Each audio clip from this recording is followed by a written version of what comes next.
Hello, good evening. My name's Julian and I'm making this video from Sydney. I'm originally from London and I'm on the Unleash the Marathon Runner Within list, not because I'm running with you in New York, which I'm so sad about, but because when I saw that you guys were taking this giant leap and I found out there were lots of newcomers, first timers. I'm a veteran of 10 marathons and I've done a few ultra marathons as well. And I got in touch with Brodie and said, look, if there's anything I can do to help people get through the brain torment which takes over marathon running, then I'm here. And I'm delighted to be here to just make a video which is aimed mostly at people who are running their first marathon, but there might be some advice in here which might be useful to other people. Now, people say to me, if there was one piece of advice you could give about running a marathon, what would it be? And for me, I think it's about making the day as normal as possible. By the time race day comes, you will have done all the training, you will have put all the miles in, you may have had problems with injuries and whatever, but you are going to be there. You're going to be there, you're going to be ready. The hardest thing, I think, is up here. It's the battles that we all play out in our heads. It's all the negative things that all the stories we attach to all these various bits and pieces. That's the hardest part of running a marathon come race day, because if you've done all the training, you're going to smash it. It's as simple as that. But the key to making race day successful is to make it as normal as possible. So you're going out to do a run, but you just happen to be doing it with about 30,000 other people and a whole bunch of people cheering you on. It is absolutely magic, okay? So if you make the day as normal as possible, keep the nerves in check, you're gonna have a great day. Now, I'm not gonna go over all the stuff. There's people far more qualified on this list to talk about training drills, nutrition, all that kind of stuff. I really got into the psychology side of running a marathon because I think that's where the race is kind of successful or not successful. But I did all of this before I'd even heard of Tony Robbins. And you guys have all of these amazing tools that you can use that Tony has taught us. You can use these for your marathon race. You can use these to make your race successful. And if you're having a bad moment during the race, there are things you know about that you don't have to learn from scratch, which are going to help you to get through those blocks, okay? I'm just going to say really super quickly in terms of training, I think the key things for me were getting in the gym. Although I hate the gym, but getting in the gym, you will find the power boost to the strength of the muscles in your legs and your core and everywhere else that you need. The strength will be ginormous. So getting in the gym is crucial. I think finding a complementary exercise is absolutely crucial. For me, that was Bikram yoga. I used to love going for my long runs and then to go into a Bikram studio for an hour and a half and have a really good stretch out of my muscles in a hot room. Bikram yoga is really bloody hard. So if you're going to try Bikram yoga, do it now. See if you like it. If you don't like it, find something else which is a great complementary exercise, which is going to help you to stretch out sore muscles and be ready for the next bunch of stuff. I saw that Brodie had posted this week about hills. I used to love doing, I used to hate doing hill training, but I used to love it because it was so important. And for me, the importance of hills is not just to build strength, not just to prepare you for any kind of incline which could catch you out, but actually it really helps you to establish what your effort pace is and what your recovery pace is. And the key to that is, if you are in the middle of the marathon and suddenly you are feeling like absolute crap and your mind starts telling you, oh my God, I'm not gonna finish. Oh my God, I'm stiffening up. Oh my God, I'm slowing down. Oh my God, I might as well be walking. If you've done hills and you've done hill drills, it won't phase you as much, okay? You will find your recovery pace. You can return to your breathing. You can do a state change, which you can do with breath or some kind of physical action, hit your recovery pace, get your head in the right space, and then go again. And it works. And hills helps you to prepare for this, I think. My worst moment in a marathon actually was when I was probably about 18 miles in, and I got overtaken by this guy who was in this costume, and he barely could move his arms. And I was just thinking, how come this guy in this costume has just overtaken me? And I was so like, got so uptight about it. But because I'd done my heel training, I was like able to just say, right, hit recovery pace, get yourself back into the right frame of mind, and go and catch that bastard. And that's what I did. I think while you're doing your training, the most important thing throughout the coming months is to learn to read your body. And I mean that in every sense of the word. I mean, learn to read your pace, learn to read your muscles, learn when you are getting muscle fatigue versus, ouch, that's something that I shouldn't be feeling. Because getting muscle fatigue is going to happen. And you do have to learn to push through that. But then getting something that's not just fatigue, which could be the beginning of a slight tear or an aggravation, you have to learn to read those signs. So there are times when you must push through, and there are times when you must stop. And you need to learn to read your body. Breathing, heart rate, all of those things. Even like in terms of hydration and nutrition, which I'm sure will be spoken about by someone far more qualified than me, but you can learn to read your body. What works for you? How much fluid do you need to take on? When are you starting to get hydrated? I mean, again, it changes for everybody, but for me, you start to get kind of crystals in your sweat, and that's a dead certain sign that you're not taking on enough fluid. And then you have things like feeling like you need to do a wee desperately, and I'm sorry for the, maybe too much information, but you pull over to have a wee, nothing happens. Once you've done that once, you're just like, okay, I need to take on more fluid. So training over the coming months, really get in tune with your body and really, really start to learn all the different aspects of it so that on race day, again, you're making it as normal as possible and nothing is going to trip you up. The next most important thing, I think, at this stage, you're 7 months out from the marathon. Even if you've just bought a new pair of trainers, the chances are the amount of miles you're going to be doing over the next 7 months, they're going to be knackered by race day, okay? So you need to keep an eye on your trainers. And I don't know, some of you probably have a perfect running gait and everything else. I do pronate. So that means my feet tip inwards. So my trainers start to have a kind of a slant on them at the back. What I used to do when I was running marathons a lot, and half marathons and all that kind of thing, is I would get to the point where I looked at my trainers and I was like, okay, they're starting to get a bit worn. If I loved those trainers, I would buy a pair exactly the same, and I would run those new pair in, and I would have a pair for training and a pair for racing. Please, I'm going to say that again. If you have a pair of trainers that you love, buy a second pair, run them in. Don't just wear them for the first time on race day. Run them in, have them ready to go. But I think even if you've just bought a new pair of trainers, you are going to need a new pair for race day, or you will benefit massively from having a new pair on race day because of the fact that you're doing so many miles between now and then. So my top tip for trainers, find a pair you like, buy a second pair, okay? While we're on that, there was a thing in the group early on about laces, and the key to your trainers is that you must have them fitting like a glove. They don't need to be clamped on like a ski boot. They just need to be fitting like a glove. So over tightening your laces is going to restrict the movement of all the tendons and stuff, and you could end up getting a really sore top of your foot or numbness in your foot, pins and needles, all kinds of things. It doesn't have to be tight. It just needs to not allow your foot to slip around. That's as tight as the laces have to be. And while we're on the subject of laces, you're going to get a timing chip, which you need to put onto your laces. You need to unthread your laces and you need to put the timing chip on. And you're not going to get this chip until you go to the expo in New York. So it's going to be like day before race day or whenever.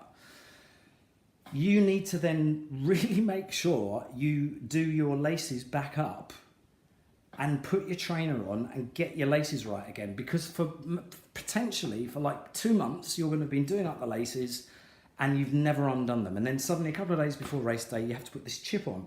And it's really easy to suddenly think, oh my God, my trainer feels wrong, it's too loose or it's too tight. So you need to make sure you put your laces back in the same way and go for a tiny little jog and make sure it feels comfortable. What's next?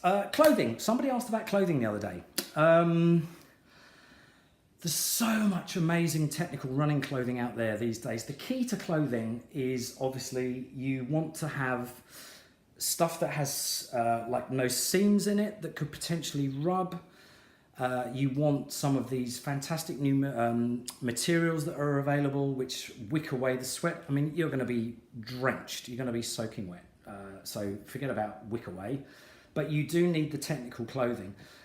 Again, I'm going to say you need to train in it. You need to go out and buy your marathon kit as early as you possibly can. You need to get used to that clothing. You need to try something. You need to like work out what works and what doesn't work. Do you want tight running pants or do you want loose running pants? It's personal choice. Having the technical type of material is going to help massively. Now, the one thing that's I don't know about is that you might actually be getting a running vest from your charity. And if you are getting a running vest from your charity, you're probably not going to get that, I don't think, until you get to New York. So that is going to be a tiny bit scary. But I would imagine a charity as big as Team for Kids will have chosen a vest that ticks all the boxes in terms of, you know, fit, seams, everything else. So you have to take care of socks. And believe it or not, yes, there are running socks, which are, you know, there's several different brands. I like the X socks. You have to try running in them, see if they work for you. You will be in charge of what you wear on your legs. So just make sure you pick something that's comfortable, that's going to work for you. And then if you're given a running vest, again, the other thing I think is amazing is to have your name on your running vest. And the reason for that is so simple. You have your name on your running vest, you're feeling like shit, someone in the crowd calls out your name, tells you look amazing, tells you you look strong, tells you you're brilliant. It gives you such a lift if they can call you by name. So I'm not sure if you do get given running vests, if the charity prints your name on the vest. If not, and if you don't have time to go and get it printed and everything else, even just write it with a Sharpie or something, because I just think it's one of the simplest, most brilliant boosts of energy that you can get for free. And you don't just get it at mile 1, at mile 2, at mile 3. You will get it for 26.2 miles. People will call your name out. Now then, somebody asked about hydration. And again, I want to emphasize, I'm a photographer and videographer by trade. I know absolutely nothing in terms of, I haven't studied or anything like that. I have experience. My experience with hydration is that the key to hydration is to be hydrated before race day. So in the week running up to your marathon, you need to be really on top of your hydration. You need to be going to the loo, doing a wee and having clear wee. If your wee is even slightly pale yellow or dark yellow, you're not drinking enough. So in the lead up to race day, you need to be hydrated. You need to go to bed hydrated the night before. And when you wake up on race day, I would say the maximum you kind of need to drink before you start is half a litre of water. And I would stop drinking about an hour before the race, because the only thing you're going to do if you carry on drinking is you're going to just need to go to the toilet. And I'm going to come on to the toilets in a minute. But it's not real good to be desperate for a wee when the gun goes, because it's going to disrupt you. It's going to be really annoying. And look, I hate to say this, but in London, at the London Marathon, it's actually dead easy for the guys to just go off and find a bush. Not so easy for the ladies, but you don't want to be doing that anyway. You just want to make sure you're hydrated enough, but not overhydrated. Overhydration is as bad as being dehydrated. And again, going back to this making the day as normal as possible and learning your body, I believe there might be drink stations every mile or something in New York. So you don't want to be like guzzling water or sport drink back at every station. You need to be drinking as much as you feel that you need, based on the conditions, based on how your body feels, based on what your sweat feels like, all of those things. The other thing is, and I'm going to say, check this, do not take my word for it, but I understand from looking at the website that the official sports drink which will be given to you on the course is Gatorade. Check that fact, please. Don't take my word for it. I'm not going to be responsible. If the official drink is Gatorade, you need to use Gatorade in your training, because there's no point training with another sports drink and then come race day, you discover that your body hates Gatorade and it upsets your tummy, which can happen. It can happen, okay? So train with Gatorade as your sports drink, if that's the official sports drink. I mentioned toilets, and it's a shit subject, but I'm going to talk about it. You want to make your toilet constitution regular on race day. What do I mean? There's no other way of talking about this than just being blunt. And the one thing about doing marathons, you'll realize that people talk about their toilet habits. Toilets on course, toilets at the start especially, are grotesque. There's going to be massive queues of people wanting to use the toilet. You will have been carb loading. You will have done a massive carb load the night before. So when I ever used to run in a marathon, I used to make sure that my constitution was trained to go to the loo at a certain time in the morning. And bearing in mind you might be getting up at 6 or 7 o'clock in the morning for a 10 o'clock start, for example, I would like to be clear by 7 or 7:30. And you can train your body to do that. I know people who take a little shot of espresso. I don't like doing that, but just, you know, you want to just make sure you're not carrying any extra weight. Let's leave it like that. Make sure your toilet constitution is in place weeks before the race. Make sure you have a plan for race day. If you have to go to the loo, try and do it as soon as possible, because there's nothing worse than not being at the start when the gun goes. I mean, your chip time will only start when you cross the line, but it's nice to be there and be on the start line for the start, okay? Your best friend, or my best friend, is Vaseline, okay? Vaseline is magic. It stops you from getting blisters, it stops you from getting nipple rash, crutch rash, all kinds of things. You need to make Vaseline your friend too, and you need to apply it to anywhere where you think you might have problems. I used to put it under my arms, in my groin, between my legs, and I've actually got hammer toes, which are disgusting, so I usually lose all of my nails when I run a marathon, but I smother my toenails with Vaseline, and I put Vaseline all around the back of my feet as well, and that prevents me from getting in any really boring issues which can stop you from running a race, like, you know, blisters or stuff like that. So you will also see first aid people on the course holding out gloves with lumps of Vaseline on. If you feel that you're starting to get slightly sore nips or anything else, grab a lump of Vaseline and slap it on. I can't give the ladies any advice on sports bras. You're going to have to do that yourselves. But it's bad enough for men, trust me. So you need to make sure you are lubing up anywhere that might potentially cause you a problem. Now, training gels. Gels that you will want to be taking after about 90 minutes. So that's when your stored glycogen levels will have dropped, and you can get gels or you can get chews or sweets. I'm not even up to date on what there is at the moment. But again, you need to be practicing running and using gels in your training runs, because what you don't want is on race day to suddenly use a gel, and gels really can upset your stomach if you don't find the right one.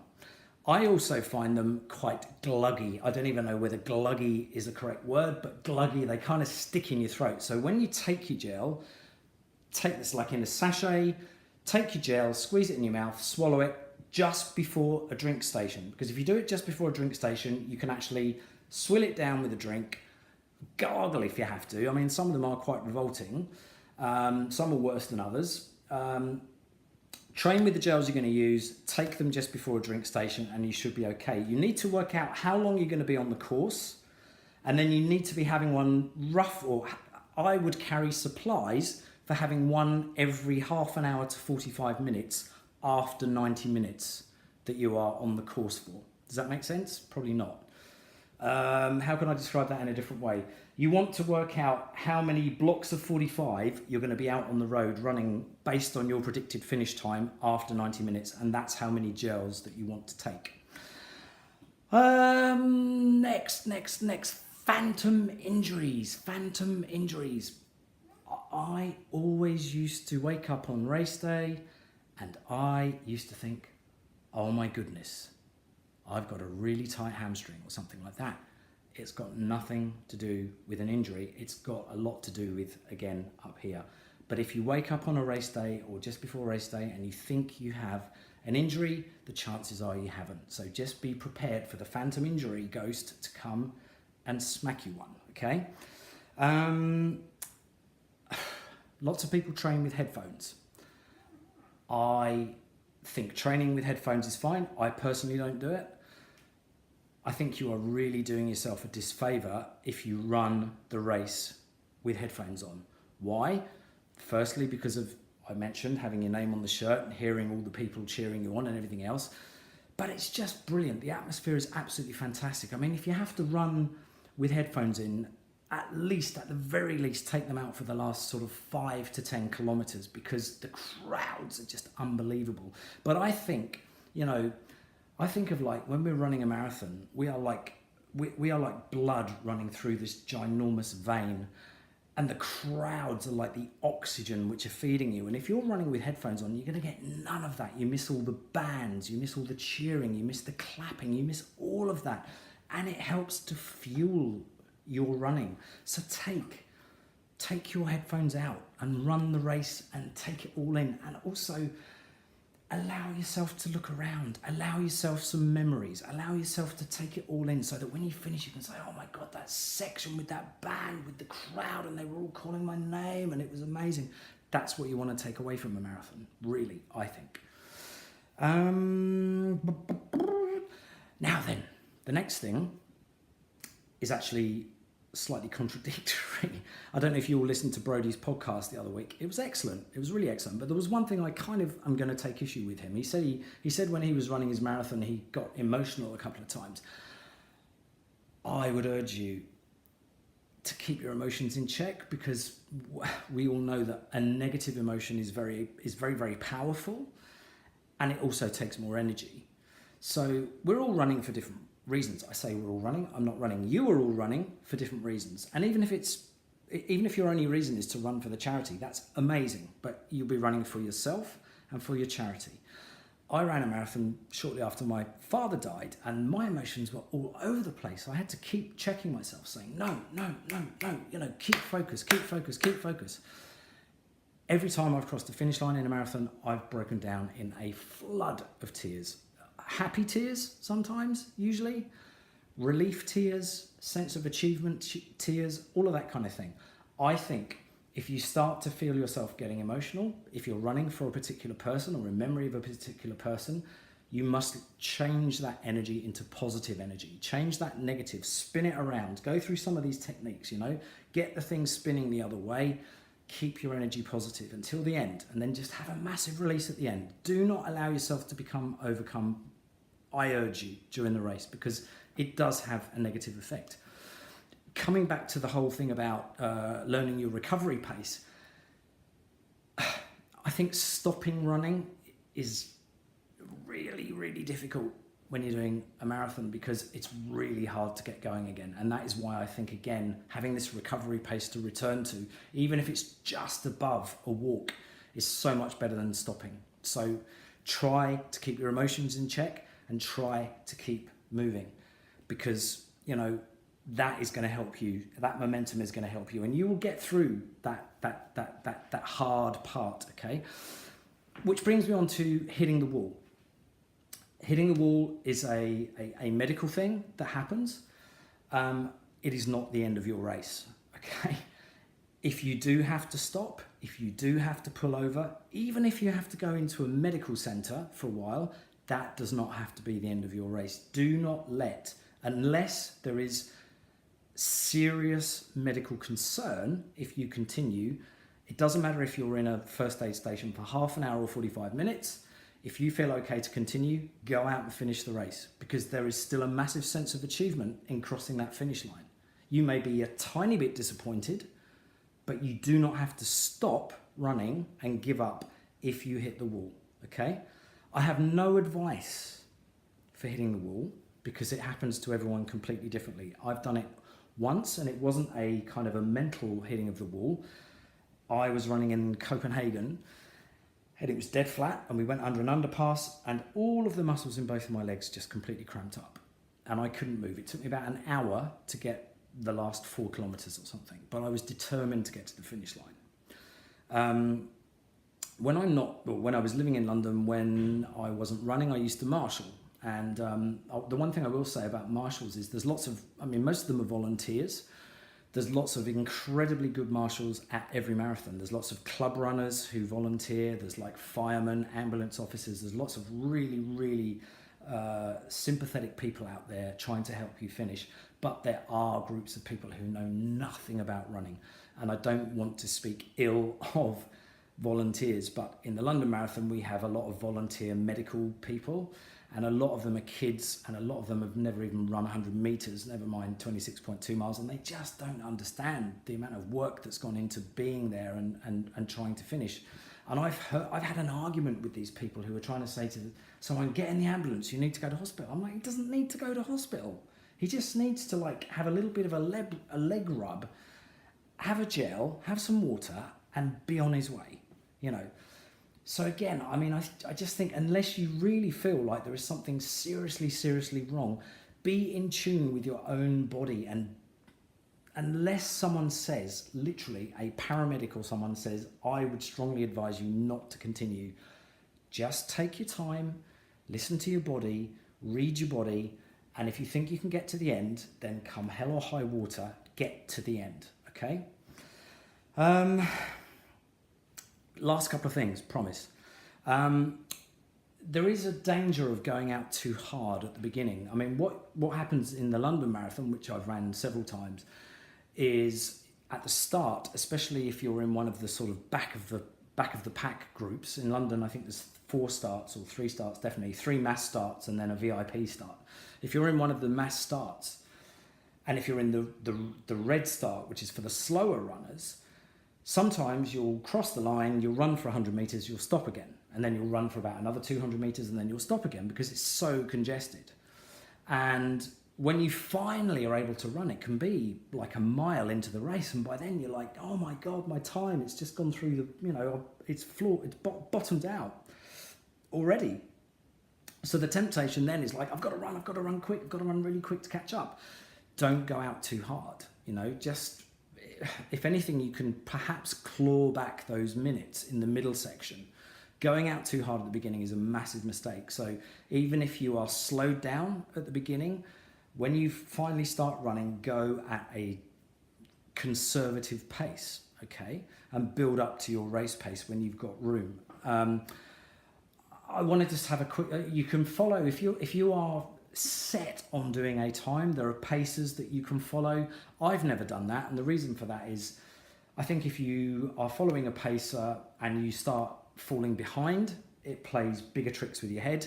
Or what about if you want to go ahead? What about if you suddenly think, actually, I'm feeling really good, I want to move ahead of the pace? And then you have the problem if they catch you and overtake you again. So I think there's pros and cons of following a pacing group. Other people may disagree with me. But where you can go horribly wrong is with your finish. And I'm just going to warn you against going for glory too far out. This shirt on the wall behind me, this is my old running club vest signed by Sir Mo Farah, who's one of my absolute heroes. I've met the guy several times. He's a lovely, lovely guy. And I'm honoured to have him sign my vest. Why am I going on about Mo Farah? Mo Farah is an elite athlete. When he runs the 10,000 meters, do you see him go for glory with a kilometer to go? No, You don't. He may pick up the pace and everything else, but we're not talking about race tactics in Olympics. You've got to scale it down. We're not elite athletes. Mo Farah sometimes kicks at 400 meters to go. It's usually closer to 200 to go. And he's done 10K.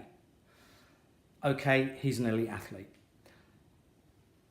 But you would not be the first person if you decide to go for your sprint finish at 500 meters to go who actually doesn't finish the race. I've seen it.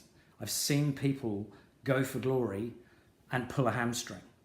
I've seen people go for glory and hit the wall and have to be carried off on a stretcher. If you want to do a big sprint finish, wind it up super slowly. Make sure, check in with your body, make sure it doesn't feel like a muscle's about to twang. Wind it up. And I would say for most of us, especially if it's your first marathon, for most of us, 50 meters is probably a good sprint finish. 100 meters at a push. But don't go too early because it's fraught with danger, okay? And it would be horrendous for any of you to have to go through that. Okay. I would like to just finish, I suppose, by saying pretty much what I said at the beginning. Make race day as normal a day as possible. Keep yourself calm. Keep yourself happy. It's all, on race day, all of the issues you're going to encounter really are issues in your head. And the beautiful thing for you guys, because you are a Tony Robbins educated crowd, you have all these amazing techniques to go through. I had none of that. I worked with a lot of elite athletes and I was really into the psychology. So I had other things at the time which helped me get through. And that was what I would say did get me through my marathons and my ultra marathons. But using some of the techniques you've learned at UPW or other Tony Robbins events will help you massively on race day. The most important thing, I think, is to enjoy it. Don't obsess about your time. Don't obsess about anything. Just enjoy it. Enjoy it and be proud of yourselves. Be proud of yourselves for being on the start line. When you cross the finish line, as I'm convinced you all will, when you cross the finish line, it's the most amazing feeling ever. And you will have joined a truly elite club. I don't care how many millions of people worldwide have run marathons. It is still an elite club that you have conquered 26.2 miles. It's amazing. So be super, super proud of yourself. I'm going to say one thing at the very end. If you're taking your energy gels, do not throw the packet on the ground. Put it back in your pouch or whatever you've got. Do not litter. The London Marathon I believe the London Marathon, they use 750,000 plastic bottles of water. Disgusting. 7 tons of plastic waste is generated from the London Marathon. Disgusting. We need to make these elite sporting events, we need to make all these marathons plastic free at the very least, as much waste free as possible. I understand in the New York Marathon they're using recyclable cups, but I question how recyclable the cups are. What they need to be doing is what some marathons are doing, or half marathons in the UK now are using seaweed pouches with water in them, which are totally biodegradable. In fact, you can eat them. So we need for all of these marathons worldwide, all these top marathons, to set an example and go completely plastic free. If you see a petition, please sign it, okay? It's our responsibility to be doing this kind of stuff and making the organisers realise that whilst we love doing these events, we do have a conscience and we do feel slightly guilty about the amount of waste that we produce. Sorry, that was a little party political broadcast. Thank you for listening. I sincerely hope some of this information's been useful. If there's anything else anyone wants to quiz me about, question me about, ask me about, please just either post a message onto the group or you can message me personally and I'll be more than happy to try and answer the question. I'm super jealous that you're all getting to run and I wish I was running with you and I wish you all the best and please, please, please, please just enjoy it. It's just going to be the most fantastic experience of your life. Love to you all and good luck. and I'll be on the group chats and everything else between now and November. So look forward to speaking to you then. Mwah! Ciao.